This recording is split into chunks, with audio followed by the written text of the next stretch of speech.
જય સ્વામિનારાયણ મિત્રો, સવારના બધાને મારા જય સ્વામિનારાયણ. ચાલો આજે આપણે રવિવાર છે એ સવારમાં આપણે ફેરીમાં લાગી જઈ ને ત્યાર પછી બપોર પછી પણ એક ફેરીનો રાઉન્ડ મારી દઈ. એટલે આજે આપણે આખો દી ફેરી કરીશું. તો ચાલો મિત્રો આપણે બધા ફેરીમાં. હવે આજની ફેરી તમને બતાવીશ મારા વ્લોગની અંદર. ચાલો મિત્રો, આપણે આજે ફેરીમાં નીકળી ગયા છીએ. સવારમાં આપણે ફેરી કરી લઈએ ને માલ ને એવું બધું આપણે ભરી લીધું રાત્રે. હવે અત્યારે આપણે જઈએ છીએ ફેરીમાં આજનું ગામનું નામ છે મોટી કુકાવાવ, નાની કુકાવ અને વાઘણીયા. આ 3 ગામ આપણે લેવાના છે. થોડુંક સવારમાં મોડું થઈ ગયું છે. આજે રવિવાર હતો એટલે ઉઠવા માટે મોડું થઈ ગયું.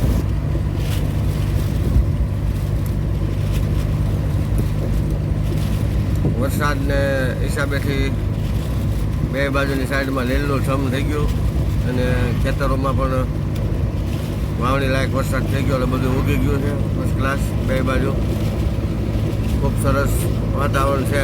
તમે અમારા બ્લોગની અંદર બધું જોઈ શકો છો કે આ રસ્તાની અંદર કેવું સરસ વાતાવરણ છે.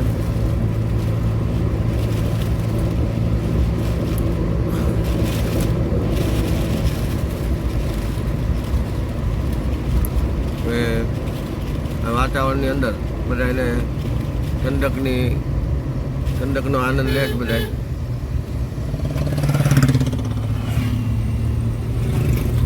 ને હવે આવી ગયું ડેરી પીપરિયાનું પાટિયું.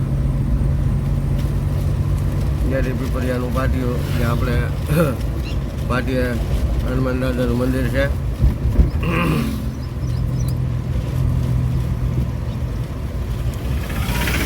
જય હનુમાન દાદા.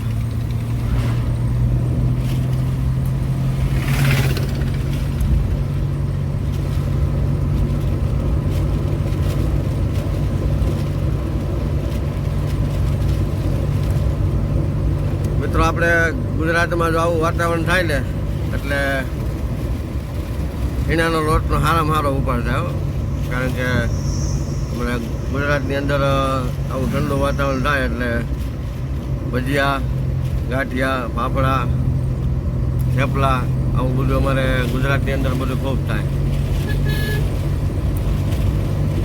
અમે ગુજરાતીઓ બધા છે ને રાહ જોઈને બેઠા કે આવું વાતાવરણ થાય એટલે ભજીયા ઉપર તૂટી પડો. ભજીયા, થેપલા, ગાંઠિયા આવું બધું ખાવાનું હોય આવું વાતાવરણ થાય ત્યારે. અને એમાંય ગઈકાલે શનિવાર હતો રાત્રે એટલે બધા મોડા લગ્ન બધા કાર્યક્રમો ચાલુ જ હોય.